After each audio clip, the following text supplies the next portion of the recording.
یہ شہر یروشلم کا کوئی ویران اور خاموش علاقہ تھا، جہاں ہزاروں مردوں کی ہڈیاں دو پہاڑوں کے درمیان بکھری ہوئی تھی۔ ایک بزرگ پہاڑ کی ایک اونچی چوٹی پر کھڑے تھے اور اللہ کی بارگاہ میں ہاتھ اٹھائے دعا میں مصروف تھے۔ ہر مخلوق اس منظر کو حیرت زدہ ہو کر دیکھ رہی تھی کہ اچانک ہواؤں میں خنکی بڑھنے لگی اور میدان میں بکھری ہڈیاں حرکت میں آ گئی۔ ان بوسیدہ ہڈیوں میں گویا جان آ گئی اور وہ آپس میں جڑنے لگی۔ موت کی اس خوفناک وادی میں ایسا کیا ہوا جو قوم بنی اسرائیل کے لیے عبرت کا نشان بن گئی؟ وہ بزرگ کون تھے جن کی دعا کی وجہ سے یہ معجزہ پیش آیا؟ معزز سامعین، السلام علیکم۔ آج کی اس ویڈیو میں ہم حضرت حزقیل علیہ السلام اور موت کی اس وادی کے قرآنی واقعے کو تفصیل سے جانیں گے۔ حضرت حزقیل علیہ السلام ایک نیک، صابر اور برگزیدہ نبی تھے۔ آپ کے والد کا نام بوزی کاہن تھا، جبکہ بعض علماء نے لکھا کہ آپ حضرت یرمیہ علیہ السلام کے بیٹے ہیں۔ عبرانی زبان میں حزقیل کے معنی اللہ کی قدرت کے ہوتے ہیں۔ بعض علماء نے قرآن مجید میں موجود نام ذوالکفل کو حضرت حزقیل علیہ السلام کا دوسرا نام قرار دیا ہے۔ حضرت حزقیل علیہ السلام کی بعثت کا زمانہ 622 قبل مسیح کا ہے۔ روایتوں سے پتہ چلتا ہے کہ آپ علیہ السلام کے بچپن میں ہی آپ کے والد کا انتقال ہو گیا۔ جب آپ کی بعثت کا زمانہ قریب آیا تو والدہ بہت بوڑھی اور ضعیف ہو چکی تھی، اسی لیے بنی اسرائیل کے لوگ آپ کو ابن العجوز یعنی بڑھیا کا بیٹا کہہ کر پکارتے تھے۔ حضرت حزقیل علیہ السلام حضرت موسیٰ علیہ السلام کے تیسرے خلیفہ تھے جو منصب نبوت پر سرفراز کیے گئے تھے۔ جب حضرت حزقیل علیہ السلام نبوت کے مرتبے پر فائز ہوئے تو بنی اسرائیل میں سرکشی اور نافرمانی عام تھی۔ جھوٹ، منافقت، رشوت خوری، حسد، کینہ معاشرے میں سرایت کر چکی تھی۔ لوگ بے حیائی اور بدکاری پر فخر کیا کرتے تھے، ظلم و جبر کر کے خوش ہوتے تھے۔ باپ دادا کے رسم و رواج مذہب بن چکے تھے۔ قوم اتنے فرقوں میں بڑھ چکی تھی کہ ان کا شمار ممکن نہیں رہا تھا۔ اس بدترین معاشرے میں حضرت حزقیل علیہ السلام نے توحید کا پرچم بلند کیا۔ آپ نے اپنی قوم کے لوگوں کو سچائی اور راست بازی کی تعلیم دی اور لوگوں کو صراط مستقیم پر چلنے کی ہدایت کی، لیکن ان کی وعظ و نصیحت اور تبلیغ کا ان لوگوں پر ذرہ برابر کوئی اثر نہ ہوا اور وہ اپنی روش پر قائم رہے۔ لہٰذا آپ نے بنی اسرائیل پر آنے والے عذاب اور ہولناک تباہی سے انہیں آگاہ کیا۔ بائبل میں آپ سے منسوب صحیفہ حزقیل موجود ہے جو بائبل کی آخری کتاب ہے۔ صحیفہ حزقیل میں آپ علیہ السلام کی پیشن گوئی تفصیل سے موجود ہے۔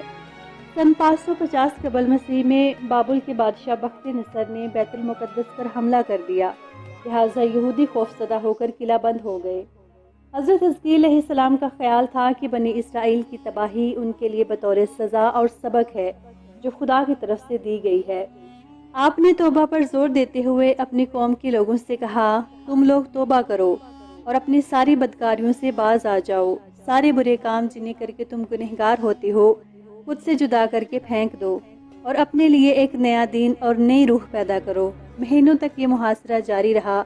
آخرکار مجبور ہو کر ایک رات لوگ شہر سے نکل کر بھاگ گئے۔ بخت نصر کی فوجوں نے ان کا تعاقب کر کے ان کو قتل کر دیا۔ پورا یروشلم خاک و خون سے لت پت ہو گیا۔ اسی دوران ایک ایسا واقعہ پیش آیا جس سے بنی اسرائیل حیرت زدہ رہ گئے اور یہ واقعہ نشانی عبرت بن گیا۔ واقعہ دراصل یوں ہے کہ حضرت حزقیل علیہ السلام نے بنی اسرائیل کے بچے ہوئے لوگوں سے کہا، تم سب تیار ہو جاؤ، ہم سب مشرکین سے جنگ کرنے کے لیے جائیں گے تاکہ اللہ کے نام کو بلند کیا جا سکے۔ بنی اسرائیل نے جب جنگ اور جہاد کی بات سنی تو اپنی جانوں کے خوف سے بھاگ کھڑے ہوئے اور آبادی سے دور ایک وادی میں جا کر قیام پذیر ہو گئے اور دو پہاڑوں اور گھاٹیوں کے درمیان رہنے لگے۔ اللہ تعالیٰ کو ان لوگوں کی یہ حرکت بہت ناپسند ہوئی، چنانچہ اللہ نے ایک عذاب کے فرشتے کو اس جنگل میں بھیج دیا جس نے ایک پہاڑ کی آڑ میں چھپ کر اور چیخ مار کر بلند آواز سے یہ کہا کہ تم سب مر جاؤ۔ اس بھیانک چیخ کو سن کر سب کے سب لوگ وہی مر گئے جن کی تعداد 70,000 تھی۔ ان مردوں کی تعداد اس قدر زیادہ تھی کہ لوگ ان کے کفن و دفن کا کوئی انتظام نہ کر سکے اور ان مردوں کی لاشیں کھلے میدان میں بے غور و کفن یوں ہی پڑی رہی۔ کچھ عرصے بعد یہ لاشیں اسی طرح پڑی رہنے کی وجہ سے سڑنے لگی اور بے انتہا بدبو پورے جنگل بلکہ پورے اطراف میں بدبو پیدا ہو گئی۔ کچھ لوگوں نے ان کی لاشوں پر رحم کھا کر چاروں طرف سے دیوار اٹھا دی تاکہ یہ لاشیں درندوں سے محفوظ رہیں۔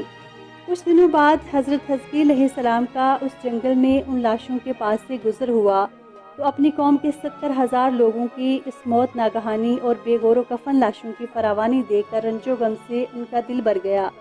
آپ علیہ السلام آپ دیدہ ہو گئے اور اللہ کے دربار میں گڑ گڑا کر دعا کرنے لگے کہ یا اللہ، یہ میری قوم کے افراد تھے جو اپنی نادانی سے یہ غلطی کر بیٹھے کہ موت کے ڈر سے شہر چھوڑ کر جنگل میں آ گئے۔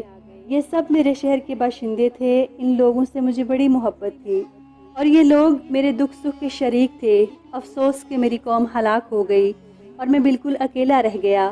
اے میرے رب، یہ وہ قوم تھی جو تیری حمد کرتی تھی اور تیری توحید کا اعلان کرتی تھی اور تیری کبریائی کا خطبہ پڑھتی تھی۔ آپ علیہ السلام بڑے سوزے دل کے ساتھ دعا میں مشغول تھے کہ اچانک آپ پر وحی اتر پڑی کہ اے حزقیل، آپ ان بکھری ہوئی ہڈیوں سے فرما دیجئے کہ اے ہڈیوں، بے شک اللہ تم کو حکم فرماتا ہے کہ تم اکٹھی ہو جاؤ۔ یہ سن کر بکھری ہوئی ہڈیوں میں حرکت پیدا ہوئی اور ہر آدمی کی ہڈیاں جمع ہو کر ہڈیوں کے ڈھانچے بن گئے۔ پھر یہ وحی آئی کہ اے حزقیل، آپ فرما دیجئے کہ ہڈیوں، تم کو اللہ کا حکم ہے کہ تم گوشت پہن لو۔ یہ سنتے ہی فوراً ہڈیوں کے ڈانچوں پر گوشت چڑھ گئے۔ پھر تیسری بار یہ وحی نازل ہوئی کہ اے حزقیل، اب یہ کہہ دیجئے کہ اے مردو، خدا کے حکم سے تم سب اٹھ کھڑے ہو جاؤ۔ چنانچہ آپ کی زبان سے جیسے ہی یہ الفاظ جاری ہوئے، 70,000 لاشیں یکدم اٹھ کھڑی ہوئی اور تمام لوگ پھر سے زندہ ہو گئے۔ پھر یہ سب لوگ جنگل سے روانہ ہو کر اپنے شہر میں آ کر دوبارہ آباد ہوئے اور اپنی عمر کی مدت بھر زندہ رہے۔ لیکن ان لوگوں پر موت کا اتنا نشان باقی رہ گیا کہ ان کی اولاد کے جسموں سے سڑے ہوئے لاشوں کی بدبو برابر آتی رہی۔ چنانچہ یہ اثرات آج تک ان یہودیوں میں پائے جاتے ہیں جو ان لوگوں کی نسل میں باقی رہ گئے ہیں۔ حضرت حزقیل علیہ السلام اور موت کے اس وعدے سے متعلق اس واقعے میں ہمارے لیے ایک اہم پیغام موجود ہے کہ موت سے فرار ممکن نہیں۔ اس کا ایک وقت متعین ہے جس میں لمحوں کی بھی کمی یا زیادتی کی گنجائش نہیں۔ جیسا کہ اللہ رب العزت نے فرمایا، کل نفس ذائقۃ الموت، کہ ہر جاندار کو موت کا ذائقہ چکھنا ہے۔ موت و حیات تقدیر الہی کے تابع ہے اور تقدیر الہی کے مقابلے میں کوئی تدبیر کارگر نہیں ہو سکتی۔ سورہ انعام میں اللہ تعالیٰ نے فرمایا، تم جہاں بھی جاؤ گے، وقت مقررہ پر موت تمہیں جا پکڑے گی، چاہے تم مضبوط قلعوں میں ہی کیوں نہ رہ رہے ہوں۔ سامعین، امید ہے آپ کو آج کی ویڈیو اچھی لگی ہوگی۔ حسینی سرکل کو لائک اور سبسکرائب کرنا نہ بھولیں۔ اگلی ویڈیو تک کے لیے اللہ حافظ۔